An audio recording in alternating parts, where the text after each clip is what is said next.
안녕하세요. 예, 저는 민원연에서 사무처장하고 있는 김원경입니다. 네, 민원연 활동가 이봉호입니다. 일단은 배현진 씨부터. 배현진 씨는 누군가요? 일단 지금 이제 선거가 어느덧 2달 정도 앞으로 그렇죠. 다가왔습니다. 네. 그래서 한 2월 정도부터 이 각 당이 특히 이제 대선에서 패배하고 이전 정부의 여러 범죄로 인해서 네. 스스로는 궁지에 몰려있다고 생각하는 이제 보수 쪽 정당들 있잖아요. 네네. 바른미래당과 자유한국당 쪽에서 특히 이 인재 영입에 상당히 박차를 가하고 있습니다. 그래서 그런 와중에 좀 이제 화제가 된 영입이 몇 가지 있는데 언론인들 영입이에요. 언론인들 네네. 영입.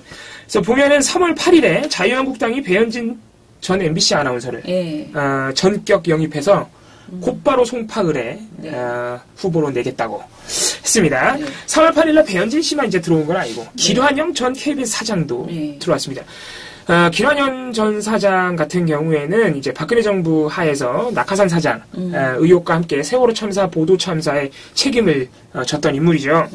그리고 배현진 아나운서는 뭐 말씀을 굳이 안 드려도 이분이 상당히 오랫동안 아마 8년간 이제 앵커직을 유지를 했을 텐데 MBC 뉴스데스크의 간판 앵커였죠. 이명박 박근혜 정부에서 여성으로서는 최장기간 앵커 기록을 갈아치우면서 이명박근혜 정부 공영방송 파괴의 사실상의 동조자였다. 이런 비판을 받았던 분입니다.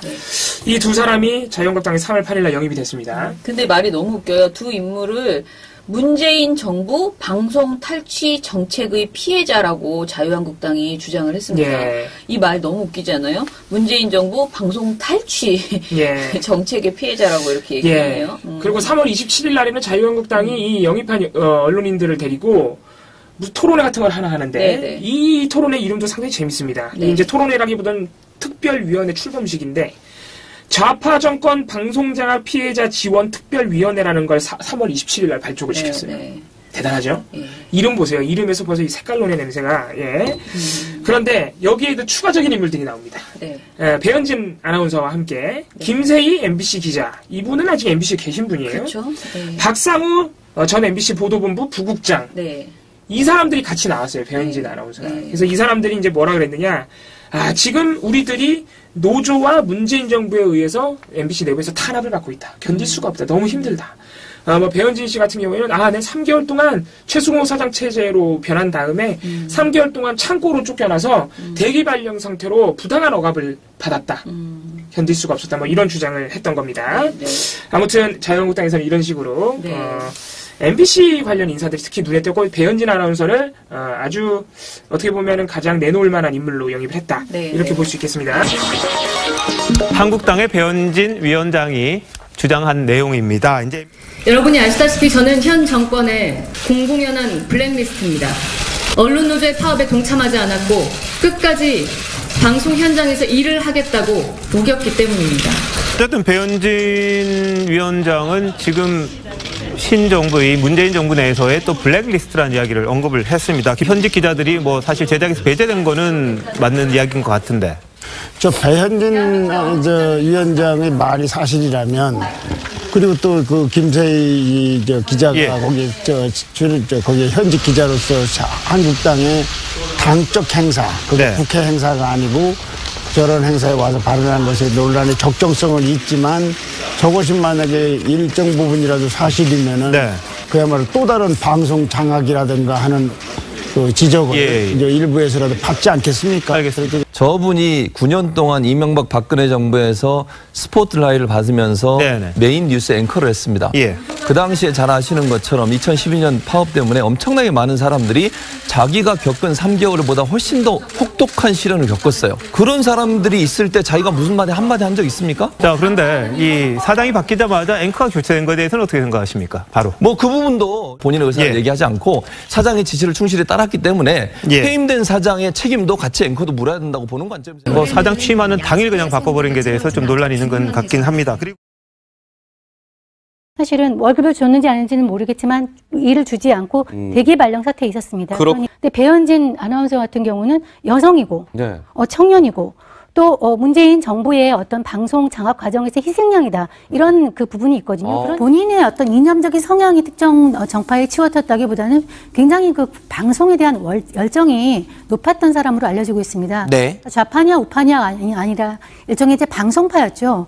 참 7.8기 끝에 이제 네. 도전해가지고 이제 입사한 거를 보면은 열정과 끈기가 대단해 보입니다. 네. 그 배현진 아나운서를 싫어하는 사람들이 굉장히 많았습니다. 네. 죄송한 얘기지만 굉장히 많았는데 그래서 SNS 상에서는 굉장히 비난 댓글이 쏟아졌습니다.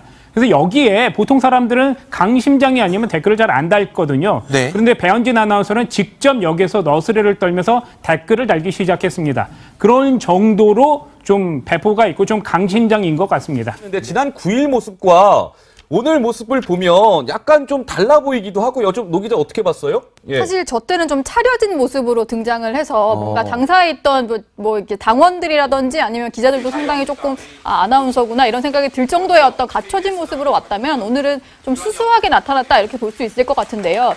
지금 보시는 게 처음에 당에 입당했을 때 모습과 지난 21일에 송파을 당협위원장으로서 이제 좀 참석을 했을 때 모습인데 저렇게 수수하게 화장법이 바뀐 것도 김성태 원내대표가 조언을 해서 그랬다고 하더라고요. 그래요? 이 배현진 씨에 와서는 아주 약간 노골적으로 이 배현진 씨와 자유한국당의 주장을 두둔합니다. 그렇죠. 왜냐면은 이 장성민 씨는 우리한테 좀 캥기는 게 있으니까 그냥 이렇게 대충 지나가자 하는데 이렇게 은근슬쩍 야 난 피할래 이런 거라면 배현진 씨는 띄워줄 만한 자신들이 아주 노골적으로 편들고 띄워주려고 하는 이 종편이 원래 잘하는 보수 쪽의 인물들을 확실하게 밀어주거든요. 선거 때. 선거를 앞두고 이런 분은 뭐 완전히 붕 띄워주는 그런 전략을 취하죠. 예, 그래서 제가 볼 때는 TV조선 역시 TV조선 이것이 정치난데 3월 28일 방송이고요. 네.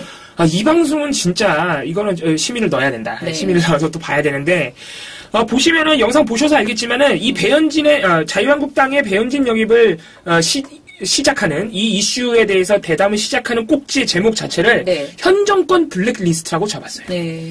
이거 자체가 이 TV조선이 이 사안을 바라보는 시각을 보여주는 거죠.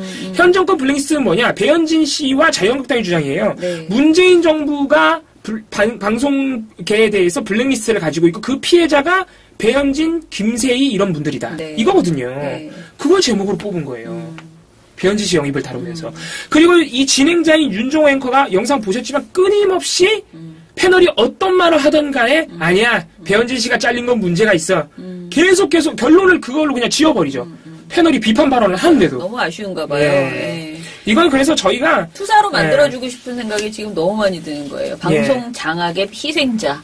그것과 열심히 싸워서 이렇게 장렬하게 나온 그런 투사로 만들고 싶은 거예요. 가장 재밌는 장면이 그래서 가장 재밌는 장면이 이 최진봉 교수가 이제 유일하게 이날 자유한국당의 배현진 영입에 대해서 비판적인 시각을 보인 분인데 이분이 이제 그 배현진 씨가 이명박근혜 정부 9년간 스포트라이트 받으면서 앵커를 했다. 메인 뉴스 앵커. 2012년 파업 때문에 많은 MBC 직원들이 본인이 겪은 것보다 훨씬 더 혹독한 참담한 시련을 겪었다면서 비판 발언을 하시죠. 그래서 이명박근혜 정부 방송 장악이 책임 있는 분이다. 이렇게 비판을 했는데 그래도 윤정호 앵커의 결론은 그래도 사장 바뀌자마자 앵커에서 잘린 건 문제가 있다는 거예요. 이게 가장 재밌는 장면이죠. 네가 무슨 말을 하던 이건 문제가 있다 이거예요. 아무튼 간에 TV조선은 뭐 별다른 설명이 필요 없을 정도로 아주 일방적인 태도로 보였다고 할 수 있겠습니다. 그 다음에 이제 뭐 채널A 같은 경우에는 화장법과 의상을 주목하는 역시 이런 가십성 이야기에 관심이 많은. 근데 저는 그 말 중에 이게 제일 웃겼어요. 정성희 씨 지금 뉴스 연구팀장이라고 하는데 배현진 아나운서 같은 경우는 여성이고 청년이고 또 문재인 정부의 방송 장악 과정에서 희생양이다라고 이렇게 정말 온갖 칭찬을 다 해주는 이런 이야기를 했네요. 이것도 아주 노골적인 발언이기 때문에 뭐 TV조선과 거의 뭐 비슷한 수준이라고 할 수 있겠죠. 이게 사실 배현진 씨 주장을 그대로 사실로 전제하는 발언이라서 상당히 문제적인데 왜냐면 이게 다 가짜뉴스라 하면 좀 그렇고 다 사실관계에 어긋나요. 왜냐면은 배현진 씨가 뭐 3개월 동안 창고로 쫓겨나가지고 대기발령이라 그랬는데 MBC가 곧바로 입장을 냈죠. 아니 창고가 아니라 앵커직에서 내려왔기 때문에 아직 발령이 업무가 정해지지 않아가지고 일단은 보도본부 사무실로 간 거예요. 그러니까 창고가 아니고 보도본부 사무실이라는 걸 누가 찍어서 올렸어요 심지어. 그리고 대기 발령 상태가 아니고 업무 발령 대기 상태였어요. 네. 업무 발령 대기는 다르죠. 네. 그러니까 죄송합니다. 업무 미발령 상태였다는 거죠. 대기 발령이 아니라. 그래서 업무를 어디다 발령을 낼 건지 논의하고 있는 와중에 배현진 씨가 자유한국당으로 간 거예요. MBC 나가서. 근데 이 내용이 지금 채널에 의해서는 전혀 나오지 않았죠. 예, 네. 배현진 씨 주장만을 정성희 씨가 그대로 옮겨서 말을 해줬다는 거고요. 정성희 씨가 이게 그러니까 방송을 정치 데스크만 하는 게 아니고 뉴스탑 10도 나가나 봐요. 그래서 거기에서도 또 칭찬하죠. 또 한 번 계속 칭찬하고. 좌파냐 우파냐가 아니고 방송파다라고 취하하는 이런 이야기도 했네요. 그러나 이제 채널에서 역시 가장 재밌는 거는 마지막 영상으로 나왔는데 이 화장과 옷차림에 굉장히 관심이 많아요. 네. 그래서 차려입었다. 네. 수수하게 나타났다 그러고 또 3월 27일 좀 날 지나서는 자기네들이 21일 날 이제 차려진 모습이고 수수하다 이렇게 칭찬했거든요. 네. 한 6일 지나서 그걸 또 보여줘요. 자기네 방송한 걸 또 막 언급하면서 이번에는 화장법이 좀 바뀐 것 같다. 이게 김성태 원내대표가 조언을 해서 그렇다. 도대체 이런 방송을 왜 하는지 모르겠는데 아무튼 채널 I도 참 그러니까 화장법을 원내대표가 조언을 해가지고 화장법도 바꿨는데 이거에 대해서 아무도 얘기해주지 않아. 그러니까 채널 A에게 좀 얘기 좀 해줘. 급박한 것 아닐까. 우리 배현진 아나의 그 외모가 좀 바뀐 것 같지 않아? 막 이러면서 좀 조명해줘라고 한 건 아닐까라는 생각이 아무튼 들었습니다. 자, 그래서 여기까지 저희가 채널A와 TV조선의 배현진 씨 그리고 장성민 씨의 정계 진출을 어떻게 다루는지 살펴봤습니다. 네. 전반적으로 문제의 본질을 은폐했고 배현진 씨 같은 경우에 상당히 띄워주는 면모가 있었다. 네. 그래서 상대적으로 이제 특히 배현진 씨를 TV조선과 채널A가 띄워주는 모습이 보였는데 이렇게 되면 사실 공정성 자체도 좀 문제가 있는 거예요. 왜냐하면 송파을에 이제 배현진 씨만 나오는 게 아니고 그렇죠. 또 다른 언론인인 바른미래당의 영입한 박종진 앵커도 있거든요. 네, 이분은 안 다뤄줘요 또. 그냥 송파을에 박종진 씨가 나온대요라고 말만 하고 지나가 버리거든요. 그래서 박종진 씨가 좀 서운해하지 않을까. 같은 종편 출신인데. 매우 서운하겠습니다. 그분도 만만치 않은 발언을 가지고 있는 사람인데 말입니다. 장성민 씨하고 거의 뭐 동급이거든요. 그래서 더 좀 주책이었긴 하죠. 좀 서운할 겁니다. 박종진 씨 그 유명한 분이잖아요. 성매매 해보셨 방송에서 성매매 해보셨죠? 막 이런 질문 하는 분이에요. 아무튼간에. 그래서 여러모로 참 문제가 있는 방송이었다. 그래서 저희가 사실 MBN과 JTBC도 모니터를 합니다. 굳이 영상 보여드리진 않을 텐데요. MBN 같은 경우에는 이 배현진, 장성민 자체를 안 다뤄요. 잘 언급은 합니다. 영입됐다고. 근데 이렇게 하고 넘어가요, 그냥. 그래서 방송이 없었고, JTBC 같은 경우에 2개의 시사 프로그램, 뉴스 현장과 정치부에서 다루고 있습니다만은, 딱히 그렇게 TV조선과 채널A보다 잘했다고 보기는 어렵습니다. 역시나 장성민 씨의 과거 이력, 과거 막말방송 사례라거나, 배현진 씨와 관련된 어떤 이명박근혜 정부의 공영방송 파괴 공작, 이런 부분에 대해서 구체적으로 소개는 안 해줬거든요. 다만 이제 최민희 전 의원이 패널로 나와서, 그나마 패널 중에서 이제, 비판적인 발언을 배현진 씨 문제와 관련해서도 지적을 하셨어요. 그래서 그 부분 최민희 전 의원을 빼고는 별반 채널A와 TV조선과 다를 바가 없어서 굉장히 아쉬운 면이 크다. 그냥 이 정도로 하고 넘어가야겠습니다. 아무튼 이 언론인들이 정계에 진출을 하는 문제에 대해서 우리가 무조건 언론인은 무조건 안 된다라고 말할 수는 없어요. 그렇지만은 어찌됐든 언론인으로서의 산 시간 동안에 그 사람이 했던 보도나 이런 것은 분명히 검증돼야지 되는 부분인 것 같고요. 행적은. 그런데 뭐 꼭 정파적으로 이 사람의 정치적인 이 사람이 뭐 보수 정당에 가느냐 진보 정당에 가느냐의 문제는 저는 아니라고 생각하고요.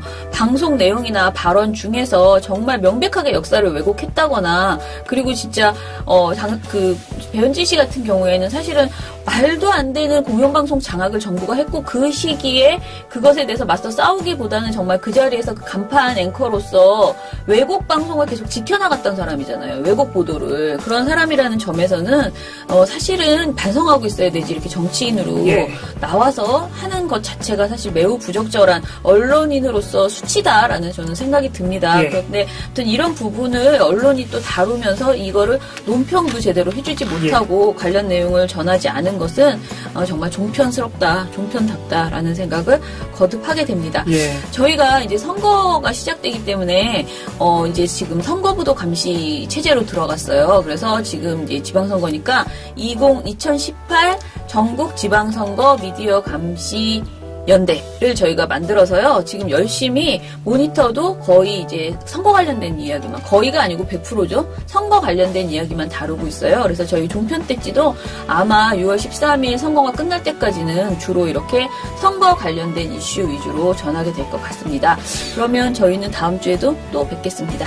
감사합니다.